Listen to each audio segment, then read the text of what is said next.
In this video, I'm going to demonstrate 3 times at which the VF10 overloads with my weight. I'm 200 pounds with all my gear on and everything. This first run is 0.4 miles and a 187-foot incline up a single track road. I find that it actually has more trouble on dirt roads than if it was smooth. Like if there's actually a smooth path that's right next to this road, this single track, and it would most likely make it up the smooth path. But with this dirt, because I'm starting and stopping and with all this rocks and everything, it fails, and I knew it would fail. I've done this path before. I'm riding in classic mode, and my pedal sensitivity is around 50% at max speed limit. Of course, I never get anywhere close to max speed limit going up hills in dirt. I'm probably doing 7-8 miles an hour at the most. Keep in mind, I only get overloads when I go up hills consistently for a while. This one, it takes me about 2 minutes to get an overload. When I go flat roads at my weight, even rolling hills, I don't get any overloads.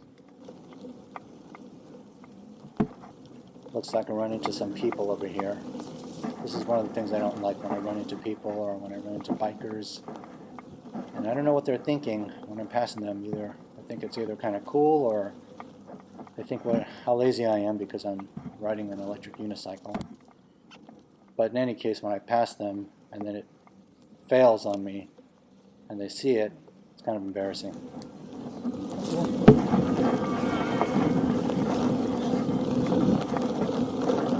Overload. Please get out.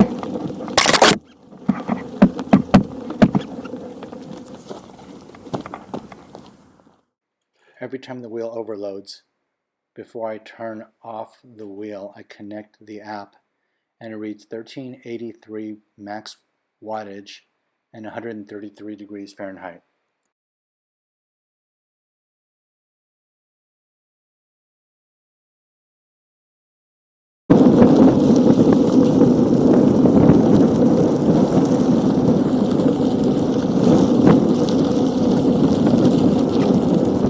This next overload is about 0.3 miles and 148 feet.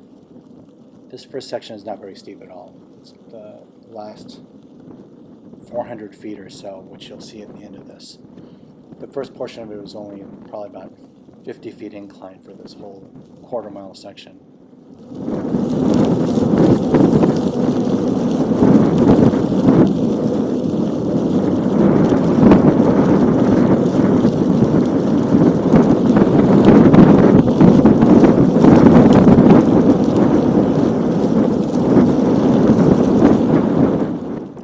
Favorite parts of the ride, where I come up over this hill and you see downtown in the distance, and it just comes right up on you.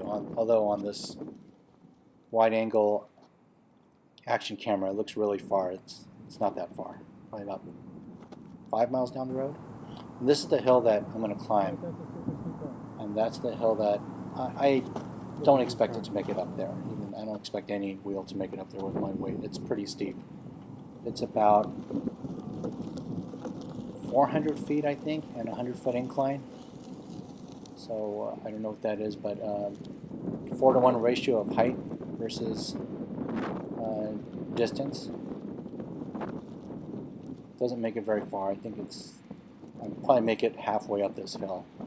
When Bill tried it with his 150-pound weight with the same wheel, he made it almost to the top part of this, and it still overloaded on him. This is the one hill that it did overload on him.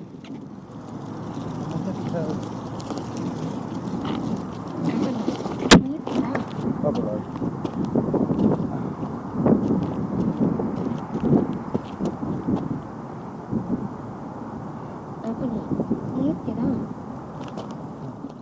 I'm not sure why, but when I looked at my app, it didn't show anything for max power, but the temperature was only 142 degrees Fahrenheit.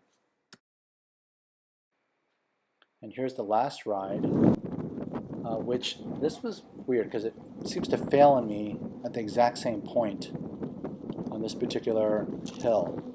I go down and back up. But no matter what, I tried it with Bill's wheel, I tried it with my wheel, many different modes, many different times, and it always fails at about the same part of the hill. This section is about half a mile and about 259 feet of incline, at least to the point where it normally fails at this turn up ahead.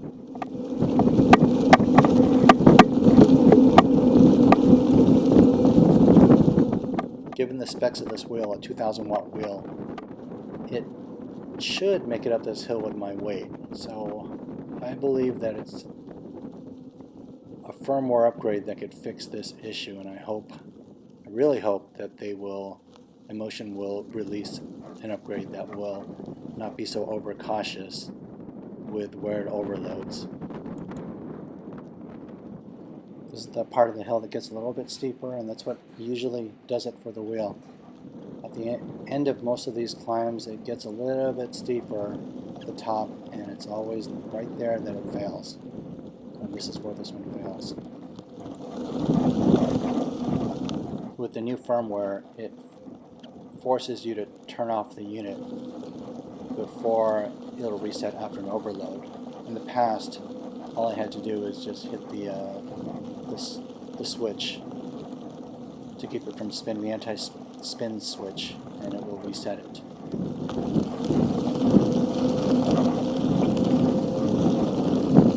Overload. Please get off. Before turning the wheel off, of course, I checked the stats again on the app, and it's only 145 degrees and 1566 max watt.